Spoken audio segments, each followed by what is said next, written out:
sommes le présent, mais surtout l'avenir de cette nation. Le Congo, c'est notre bien commun le plus précieux. Et son avenir, c'est ensemble que nous le bâtirons. Nous sommes le plus beau visage du Congo. Avec l'amour de nos cœurs, avançons vers un même but. Nous sommes tous Congolais parce que le Congo vit en nous. Au-delà de nos clivages et de toutes nos différences, laissons brûler la flamme de l'amour, de l'espoir, de l'unité et de la fraternité. Croire et vouloir, s'aimer et se supporter, nous sommes tous Congolais. Parce que demain est un autre jour, un autre combat. Fils et filles du Congo, aimant et protégeant ce patrimoine de nos aïeux. Congolaises et Congolais, ce qui nous unit doit être plus fort que ce qui pourrait nous diviser. Nous sommes la République démocratique du Congo. Bomoko. Bomoko. Bomoko. Bomoko. One love. Bomoko. Bomoko. Bomoko. Bomoko.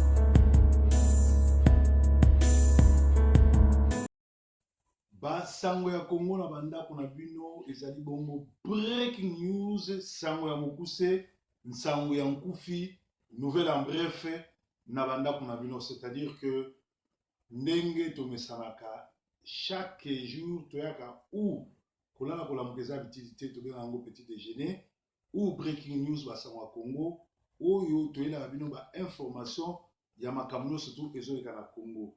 Alors lelo oyo je crois bolandi ebandeli la vidéo ebandi na oyebisa bino ke Kabila aza congolais te, Kabila azali rwandais infiltré oyo na mokongolais aza na plus de 18 millions de congolais.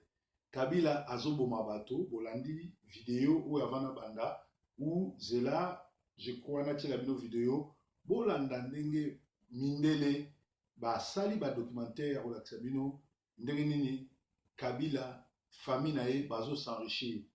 Na rotiamo na suka video, na rotiamo ni bandela video, na rotiamo pe na suka video bino bolanda. Pe lisusu ezali alerte générale nazo pesa na bana Paris na ngonga oyo Joe Kabila aza na Paris batindeli na adresse awa. Merci na ba combattant nyo surtout oyo toujours travailler na bino ensemble ba pesi ngai adresse awa na komaki yango ezali alerte bino tout côté boza na Paris ezali bongo ya koyinda.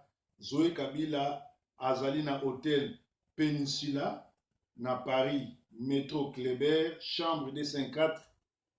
Passez ces messages à tous les combattants de Paris et tout le monde pour rejoindre Bisso ezali lumbe. Donc na Paris siko Zoé Kabila azakuna na hôtel Peninsula na Paris, métro Kléber dans la chambre D54 bokende kuna parce que la situation est en train de se dégénérer un peu partout. Kabila a décidé de massacrer les peuples qui manifestent pacifiquement. Point chez la situation à 13h, heure de Bukavu, lundi, donc lundi à lobby de toi mardi. À Bukavu, la police a tiré des balles réelles et fait au moins 10 personnes qui sont tuées et plus de 100 personnes blessées, dont d'autres sont dans des soins intensifs dans des hôpitaux de la place et plusieurs journalistes ont été atteints. À Goma, riz barricadé par la population en colère, marchés et commerces fermés, ville paralysée, une cinquantaine de personnes arrêtées à l'heure qu'il est.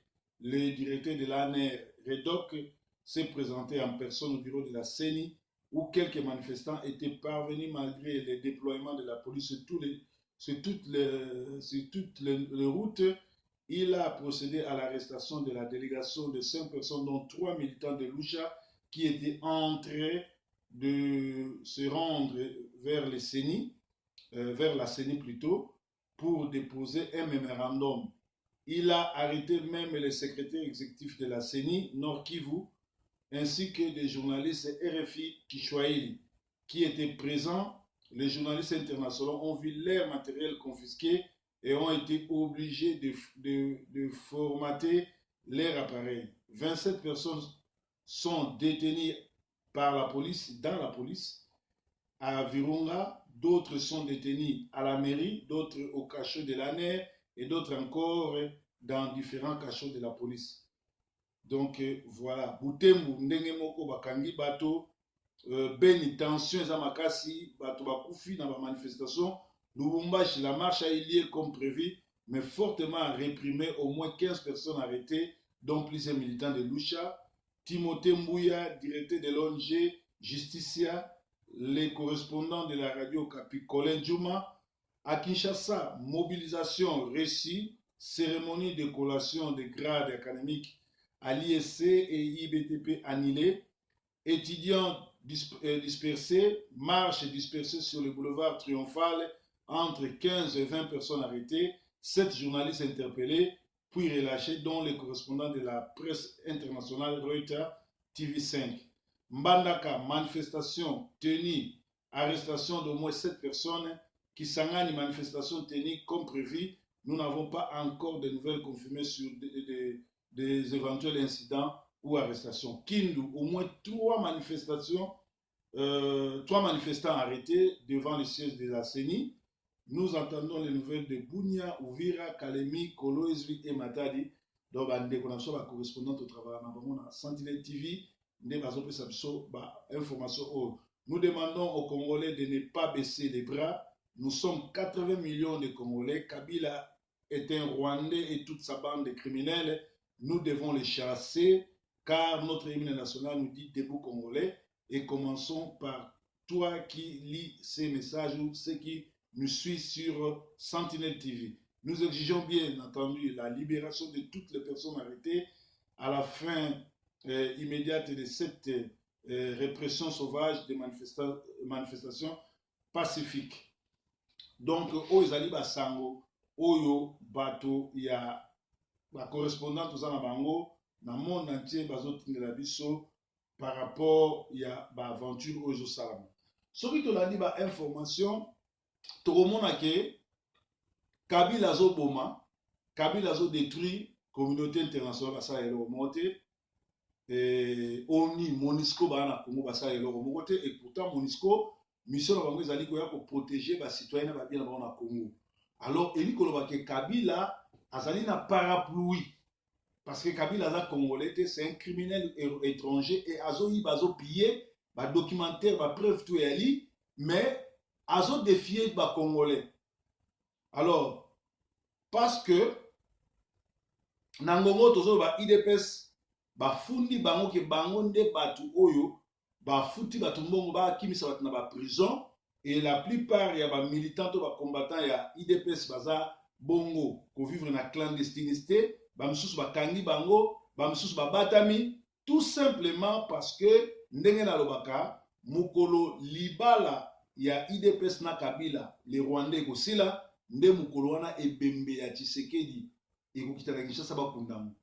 Comment IDPS a na population munene parti ya munene na Congo et que boyebi que Kabila c'est un Rwandais a bombi Mousset Tshisekedi a débauché bato Tshisekedi a pesi bazoba o bauta na IDPS ba lokola ba Bruno Chibala na groupe na bangwana nyoso ba ndo sala IDPS ya bazoba basala conclave na mbongo wa Kabila bino bofandi bo lobelo mote siko lisusu aye kozwa ba militant na bino yemoko mutu batutu ayebike mukolo oyo bazo bimisa ba prisonnier ba babi batu ya ne mwana semina kamu ina sampu batu basala makamwana comment elongo les je vous ai dit que il y a la mère de l'ambassade. Voilà un cas, un aîné que vous connaissez, un ancien champion de la boxe du Congo. À l'époque, les Zaïre. Il a dirigé aussi une société de la place, la BAT. Il était directeur. Tout ça. Et ben voilà, il se retrouve devant l'ambassade. Il attend son passeport. Mon frère, c'est quoi le problème? Devant l'ambassade, tu as amené une chaise. Mais vous savez, quand c'est une première, ça. Non, quand on n'a pas l'âge d'attendre, ça fait, je suis là depuis 8 h du matin. Il est midi bientôt. J'ai ces récépissés qui m'ont donné, j'ai payé 105 pounds pour un visa express. Je dis bien un visa express. Express, ça signifie délivré dans les 48 heures. Ça fait 21 jours que j'attends. Aujourd'hui, je suis simplement venu retirer mon passeport, avec ou sans visa. Ok? J'ai juste envie de retirer mon passeport et de chercher d'autres chemins pour aller au Congo. C'est tout. Avec une chaise, c'est... Mais pensez-vous que je dois rester debout pendant 8 heures comme ça, attendre? Autant être prudent, je prends une chaise. La prochaine fois, je viens avec un matelas. C'est comme ça, c'est plus simple.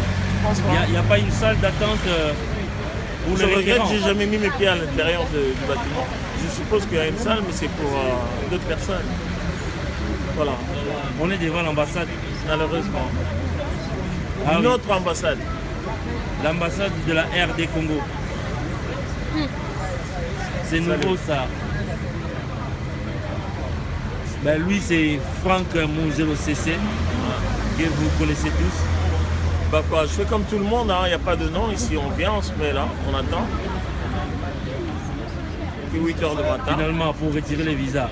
Ouais, C'est un miracle. 21 jours. Je sais pas, ils en font tout un problème, moi je veux pas le cas. Vous attendez le retour de Jésus-Christ. On va voir. Votre passeport viendra au même moment que Jésus-Christ. Amen. Bonjour, Tozana Paul Kagame, donc président ya Wenge BCBG, Boma Congo bien à Goma. Paul Kagame ndengeni. Na nga bien ezala que non na ça fanatique na tuna bisa maxi single. Album déjà vidé d'ici 2016 2017 tout à ma salon de Kende. Boulot déjà aussi ça qui Bozo ata oyoka ngo cette fois-ci to changer tendance si animateur na sika. Minga olobeate binomo boyebi. Para biso blague ezala ate. Bomona iba dance. Ozomona. Bobina ba 5 chantier. Na tala kuna biso mende donc minga oloba mne yate.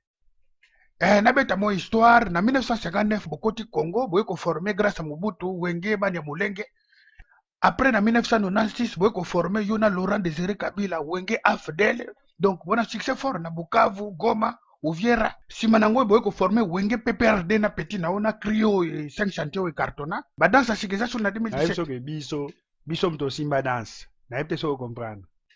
Na kisasa eza nango eloko tia vantage te bana kisasa bayebi ke ba groupe ebele za ne postuler ça nango eloko mote. Biso tanto tokomi na kinto ekokuta Wenge MPR zaki olala wana Mobutu na poto na tango wana izala ba fanatique soki ya nani soki ya Mobutu soki ya nani balandaka biso bano buleke no biso mto osayo changer ba solo zaki neti ndoto. James Kabarege azalaki avant batia Petit Kabila directeur artistique ba formé azaki mutakwiti wana muzao tokufa. Soki to formaki après père na bango ezaki te po servir Congo mais Wenge BCBG ya Rwanda. Asepe na kila ndolia pe fufu. Yaki mutama deso na loswa. Koleb na badibo ya bandoko kate. Ala yeko comprendre qu'on a kine mambalo so son neni te fo badi. L'état s'habituer ayeko silisa formation na e ke basala boy.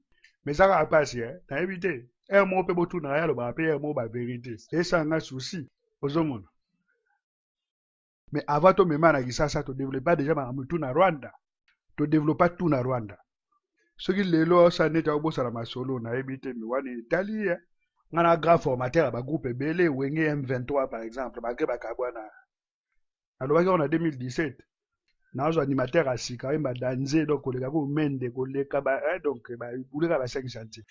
Merci en tout cas président ndingo répondre à ma question vraiment to comprendre que yo mutoza leader na bango marke bazoboya en tout cas après nazaki na ba question ko poser yo nalingangi na yeba pona élection 2016-2017 ezoya bozana bulu bocha nani et puis ndenge bo travaillera est-ce que bozana ba sponsor ok non bazo soutenir bino bien zaka makasi na bino et puis dernière question boule na bino na Congo eza nini donc na mouvement na bino en tout cas na 2016-2017 so bana kin baka kidi ba to tia mutu na biso normalement Kabila to représenter souté to tieke chef d'orchestre depuis 2001 ozomona selon article 220 ya constitution a se présenter 3 fois té. Na 2017 et ça à 16 ans avant Liwana. Azonga Niragongo. Ba sponsor basé belé na STP kuna to se servir pe kitoko. Mutu soto tia animateur ou bien chef d'orchestre pendant qu'on boit que la peuple ba kribiso parole service moi parti. Ozo comprendre ma salon atambola bon. Excusez-moi président, tel sondage à 5 chantiers to bimi 182e sur 183e niveau social ba souffrir. Nous la ndenge bozobeta. Wana mamwane talinga te. Tala na magazine People Live Money na 2014 le président le mieux payé du monde Joseph Kabila. Ba bon sabino banzela botas ko ma fufu soke toki ale boke elia una mabanga pilipili zanga te. Problème ezake no Congolais za trop fanatique. Congolais il faut déjà nezana Congolais za na distraction makasi.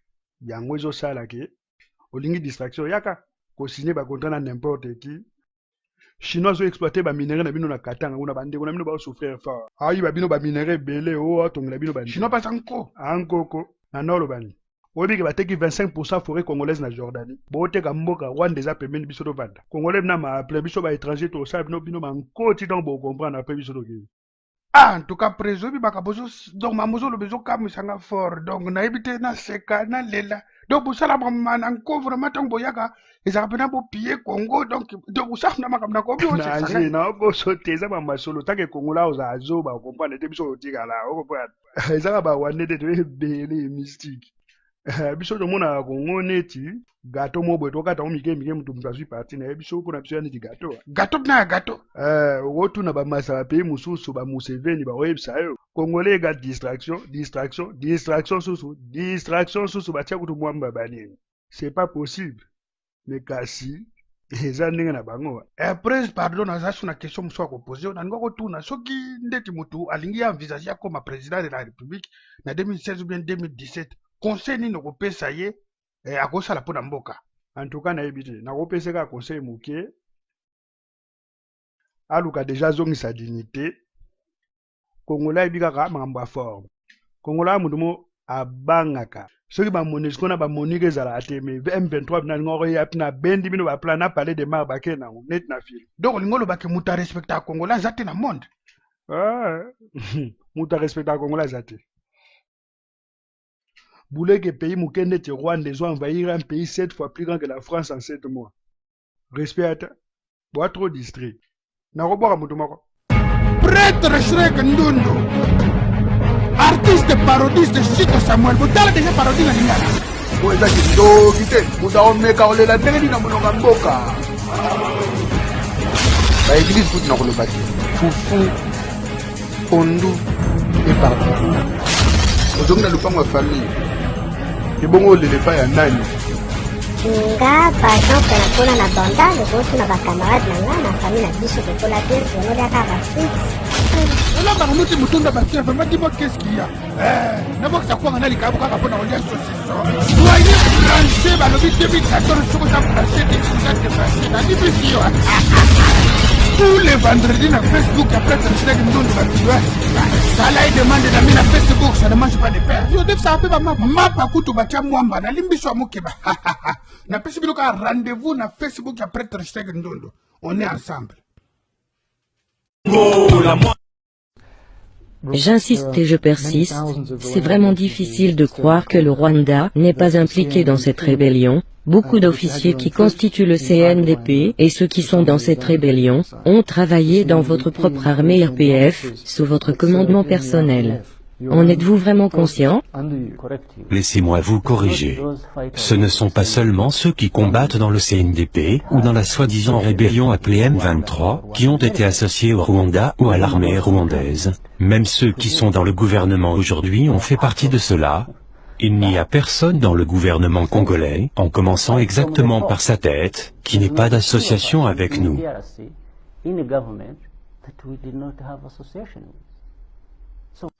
J'insiste et je persiste. J'insiste et je persiste. J'insiste et je persiste. Laissez-moi vous corriger. Laissez-moi vous corriger. Laissez-moi vous corriger. J'insiste et je persiste.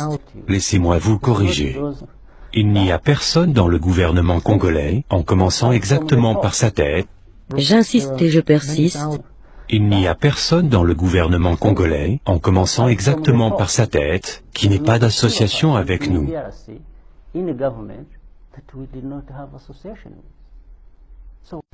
J'insiste et je persiste.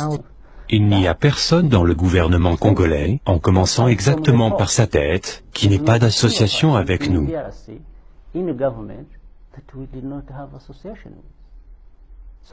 Du Congo, on vous parlait ce matin des révélations de l'agence Bloomberg sur Zoé Kabila, député et frère du chef de l'État, mais ce n'était qu'un prélude. Un rapport du groupe d'études sur le Congo et du Pulitzer Center publié aujourd'hui va plus loin, un rapport d'une 50aine de pages et une base de données interactive après une enquête qui a duré 2 ans. Il concerne ce rapport 13 membres de la famille Kabila et 2 très proches associés. Ce clan Kabila aurait une main sur au moins 80 sociétés sociétés dans des secteurs divers et variés, agriculture, construction ou mines. Et cela représente des centaines de millions de revenus depuis 2003 et la fin de la guerre.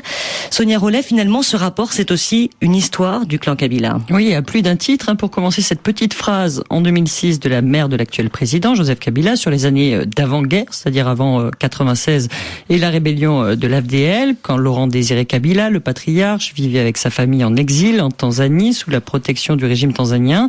Mama Sifa disait de ces années, nous n'avions rien, je cultivais un petit champ, je vendais mes légumes au marché comme n'importe quelle femme pauvre africaine. Alors 20 ans plus tard, selon les données compilées dans cette enquête, 13 membres de famille, le président inclus, ses enfants, y compris mineurs, sont à la tête ou ont départ dans au moins 80 sociétés, des centaines de millions de dollars, vous le disiez, de revenus depuis 2003, des dizaines de millions en biens matériels, une enquête qui risque de faire du bruit en République démocratique du Congo, quand aujourd'hui les caisses de l'État sont vides et les élections qui sont censées entraîner le départ du président Joseph Kabila, chef du clan, sont repoussées, notamment au motif qu'il n'y a pas assez d'argent dans les caisses de l'État pour les financer. Alors officiellement, Joseph Kabila, sa sœur Jeannette et son frère Zoé, ayant tous des fonctions officielles, ont dû déclarer tous ces revenus et leurs sources. Alors on peut pas tout détailler, l'enquête est foisonnante, mais d'abord Sonia Rollet, pour se donner une idée, le clan Kabila possède l'équivalent de 10 fois l'île de Manhattan de terre en RDC. Oui, plus de 73 000 hectares, quand la taille moyenne d'une ferme au Congo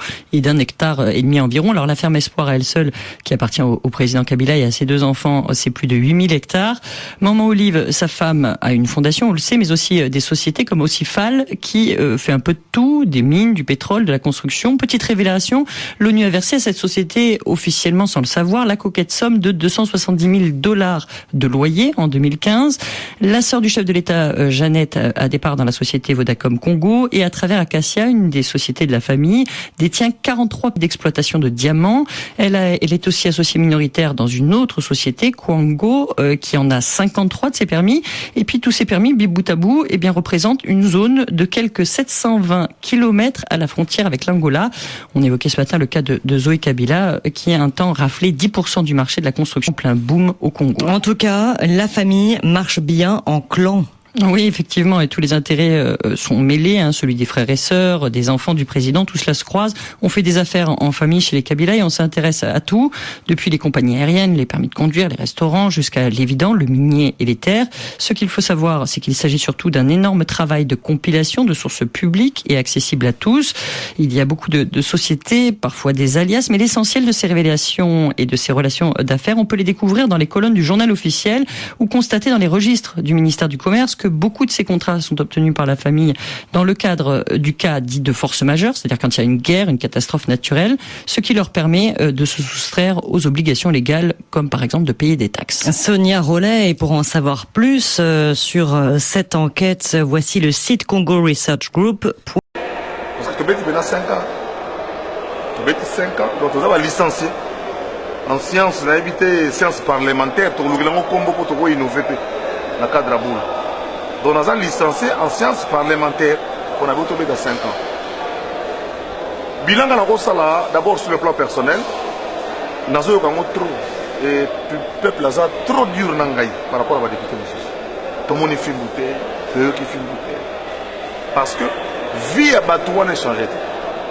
Batou belé, Batiak Motema, Zakari, Babaswe, à quoi bêta film au propre comme on figurait.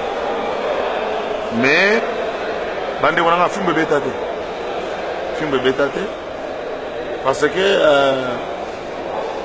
oui na katanda ko ki makele ngo bêta film beaucoup de mkonda ko mo abuka babi bakiti mo bêta film né le film bêta té mais par contre pour na koloba na lobaki ça na ça koloba mais démocratie ma ben na mwenza nini so na idée na yo o tiango na place autour so bazali ceux qui ba ninga ba rejeter idée wana okene musikati.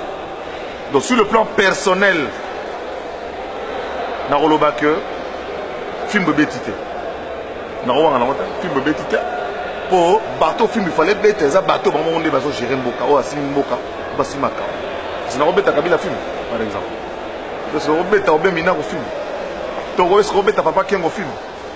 Donc ça considérer bilo tout wana pour bateau faut baler film bango wana. Le film de bétité. Pour réclamer la restauration de la est-ce que Bayoki, votre voix a été attendue aujourd'hui?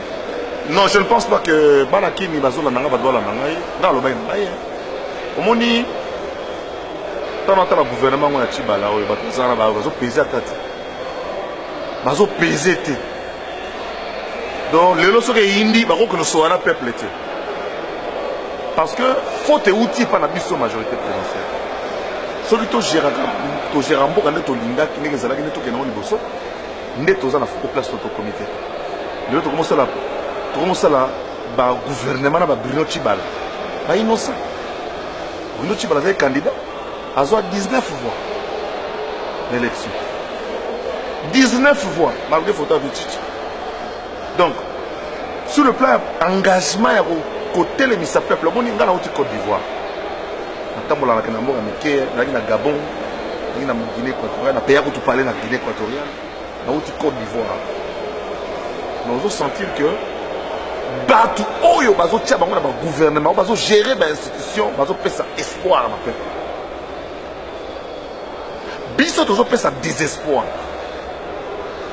Et on a un député en majorité. Avec comportement, il y a opposition. On a un député qui a tout dans un rumbato. Il y a tout dans un rumbato. Or, il y a mon parti, comme on a eu banité. À cause de une élection normale, à ta salle ici.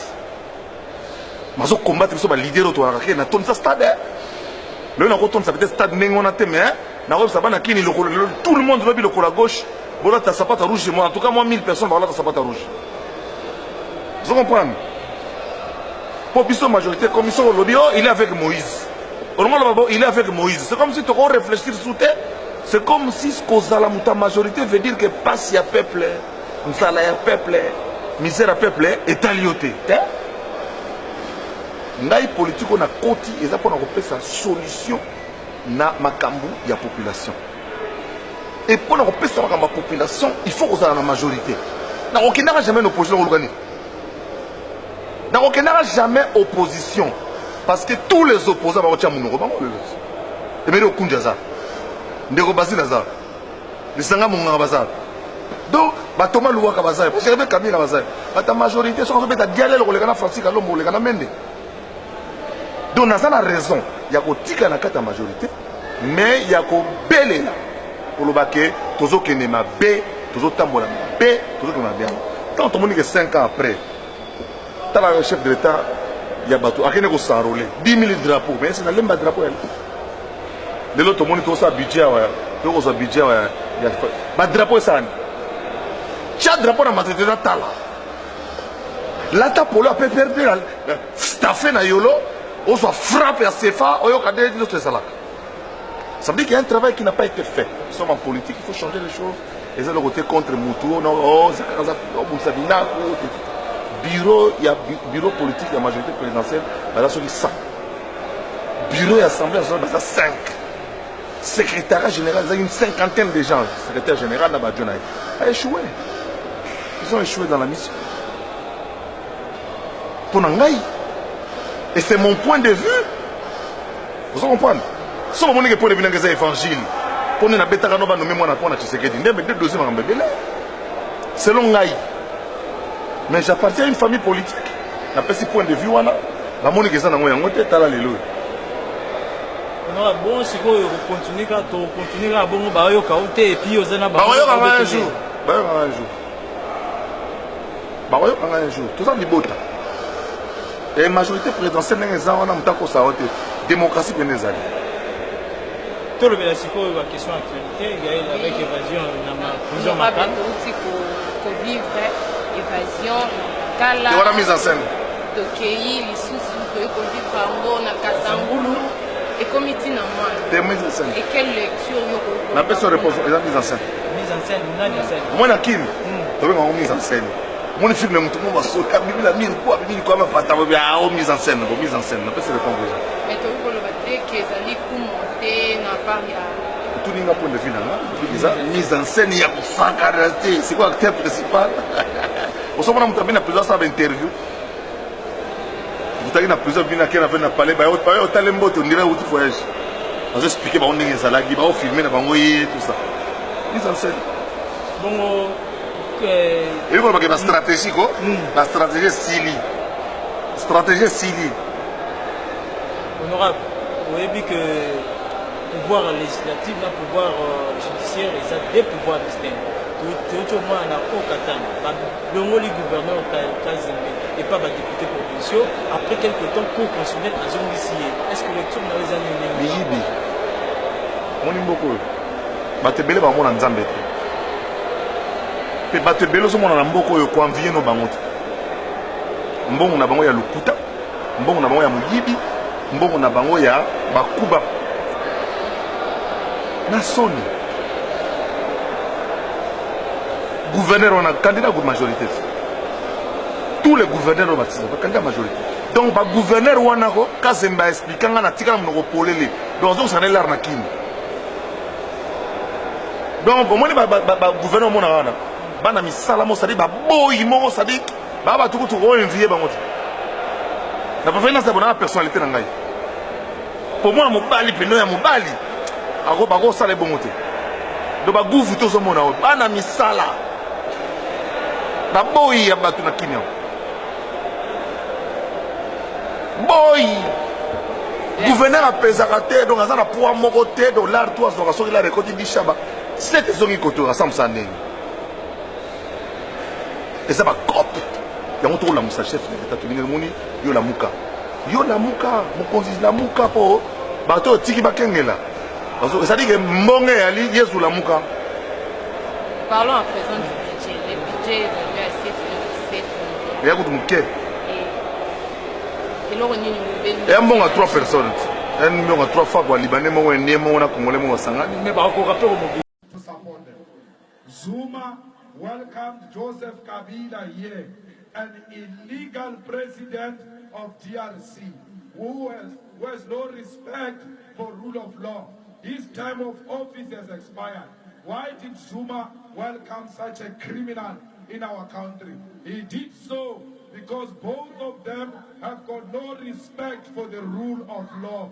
Both of them are criminals. It was not a meeting of a president to president. It was a meeting of a criminal to criminal. Fellow fighters. Nation des libertés, M. Schaffhauser.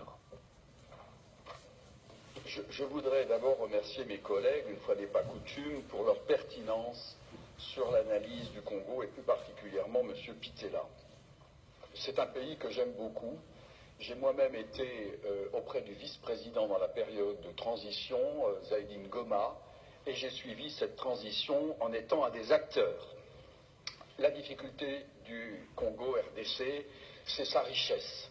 Puis-je rappeler que Laurent Désiré Kabila était allé chercher, on est allé le chercher parce que l'Ouganda et le Rwanda avaient décidé, sur ordre d'une puissance extérieure, je peux donner des précisions, d'envahir le pays.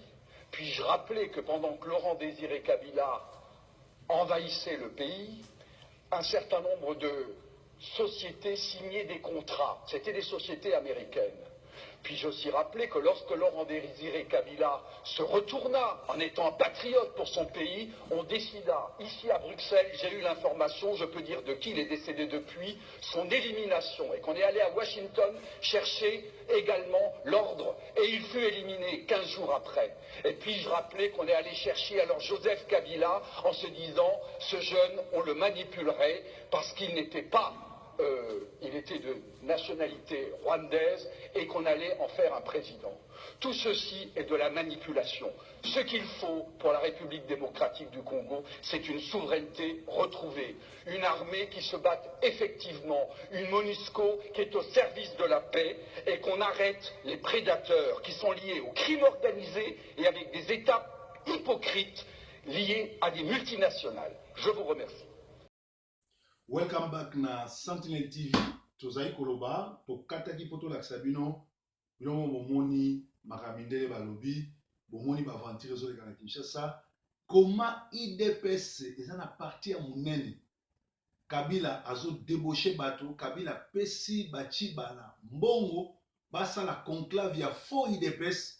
IDPS azana ba parti ba combattant ebele mais ba combattant lelo ba komi ko vivre ya ko batama et bazo ka ba kanga bango. tout simplement parce que boliaki mbongo Kabila bondimaki okende kuma solo na ye bondimaki okeba dialogue na ye sikoyo bokomi ko utiliser na mama Marthe pona koleka na TV5 3 à 4 minutes ezali 13 000 euros bino boke kopesa mama wana pasi mutaza kolela mobile na ye botelemisi yake leka na TV et pourtant population otoza na mona Kinshasa tokoki kotelema tobengani Kabila sans que mama wana akenoleka na TV. Tout simplement parce que toza na opposition elemba opposition oyo bazo boma bazo sakana bango bazo boma peuple na bango lokola bino bozo bengana Kabila te Kabila siko komi ko traquer bino. Or mokili mobimba bazo zela même na Sud-Afrique bolandi yango na Afrique du Sud bazo lo ba congolais bazo zela po ba bengana Kabila. Ba Chirek ba saleli yango même ba vidéo ya dessin animé congolais la muka bengana Kabila. Tozo zela ni poto bengana Kabila. Toza sous na tina te o leader songolais asali plein koto leader so te to yebi boza danser boza plein mais problème na ali to sangana to bengana Kabila makambo akozela Kabila le 31 décembre ezate soko ki mutalobi to bengana Kabila le 31 décembre to zela le 31 décembre akufa azali kolabo azali bongo ennemi à Congo azali bongo muyibi un civique pe alakela mi mabeti na 4e génération Kabila futo bengane sikoyo pour aza illégal, aza mouyibi, aza criminel et abomi ba congolais belé ti siko azo continuer ko. Alors makambo ku tout to zelaye ti le 31 non, makambo ko zelaye ti le 31 décembre o azo ba bongo asa le mbonga glissement. Tala ndenge a koti si lokola zoba déjà ya kamere ba koti na circuit et alipo aya ko endormir biso. Toza sous na tina batu wana te. Donc to lobi ndenge wana ba sangwa Congo ngo to lobi Kabila c'est un violeur a volé ba Congolais, a violé bango, aza illégal. Comment Moutou a yibi plus de 200 milliards d'euros pe a sali ba crime contre l'humanité. Oyo, le lo mokil mombezo le belango, biso ba Congolais to benganaye, tozo c'est la soki communauté internationale, soki monisku o ba complice naye, ata moko te akoya ko benganaye. Merci na Zako Mubiala na famille, noko na Zako Mubiala na famille. Na élément nous sommes na Canada vraiment merci nzamba pambole sika sozali pe lisusu kaka sikoyo Bruno Chibala o azaki locataire na ngongo tozoloba Bruno Chibala auti kosomba villa ya nani oyo azalaka komona na ngoi kuluna ngoi mukuna ngoi mulunda situé dans le quartier Montfleury, dans ma campagne, a pris transaction sali 1 350 000 $. On nous dit que le pays connaît une grave crise économique et financière où ce locataire éternel de Lemba a-t-il trouvé autant d'argent en si peu de temps pour s'offrir cette villa auprès des appartements et des appartements de 500 000 $ dans un cousin immeuble en plein centre-ville de Kinshasa. Bruno Chibala banda kunyo sotu yo sombi. Na bato tout ba travailler qui na Kabila banda ko sombi et ko koma ba quartier général ba souciat. Tanga Mobutu ba souciat ezalaki na ba bureau abis, na ba arrêt abis. Tanga musée Kabila et comme na ba conteneur. Mais après départ à Kabila ba souciat et ko koma ba villa autour batu ya IDP so ba moshe bango na Kabila. Bato ba combattant ba faux ba combattant ba miyibi oyo nyoso tu bo yibi ba minaku ba obe minaku ba Zakari ba babaswe ba Ruberu ba ndaku na bino bo sombi bo ba ndako ba kengo wana nyoso e ko ba souciat. Comment se fait-il muto aye na calamité pe ba zo apprendre biso que moi na ne moi c'est azolu ka so mandaku so na kitambo so na monga fula ndako nezo coûter 5 millions de $. Ya nga somba Congolais to lamuka to bengana Kabila to tika to yebi ke Kabila bomi to yebi ka sali nyonso tu to boma Kabila pe lisusu eza na journaliste moko na kombo Aisha Okoko aza envoûté aza ndoki aluka délivrance parce que lobi na s'occuper na ye ake osala témoignage na église ya Léopold Mutombo. Or Léopold Mutombo na kati ya Bible eza le sika moko te Yesu azo ba bimisa ba misopo. Yo Aisha Okoko foza la muyibi poza flatteuse pour se comporter na ndenge wana okende koloba buzoba nyonso to koloba kuna esika mutombo oyo aza na pasteur Gege Ndoki azobimisa bato miseleke te na libumu yo soki bafuti yo combien po okende osala batémoignage ya bongo banda lelo bilakeli mabe ekoti na kati ya vie na yo ti na 4e génération kaka ya nzambe ekutana na yo donc tolobaki ete biso bacongolais tosi toyebi ke Kabila bomi biso Kabila azosala bino moko bomoni lokola Congo mobimba etelemi bato ya Kindu batelemi bakongo batelemi Kasai batelemi Kinshasa batelemi balusha batelemi ngongango to préparer peuple to bengana Kabila biso moko to koma histoire na biso toza na tina kozela le 31 décembre te pour le 31 décembre ako glisser pour ba politicien mingi toza na bango bazo jouer franc te basi ba lembongo alors bana Congo to sangana biso bata diaspora na lobaki to sala état de lié ya combat to sala stratégie nini oyo to komema kufa na ndako ya Kabila na ndako ya Ruberwa na ndako ya Kengo na ndako ya Barwandais nyonso oyo baye kwa sijetir biso bazoyiba biso baoboma biso lobi na boyamba ali balia ngando awa Claude aza déjà na kati avion akokomela biso et to développer na ye pe le 7 na kozala na Paris tokutana quelques combattants tomeka koyeba ndenge nini tokosala po na kobima na kati ya masolo oyo Yesu aza mokonzi Yesu aza nkolo babe masombo komeka jamais kokota na masolo to na distraction ya mwana mwasi oyo Grace Mbisi oyo asakani na biso mingi nalandi musala bosololi na sepeli makambo yo lobi Grace Mbisi tokolibisaka ete il faut azwa lumbe mwete po asakani na ba Congolais. Breaking news Yesu nkolo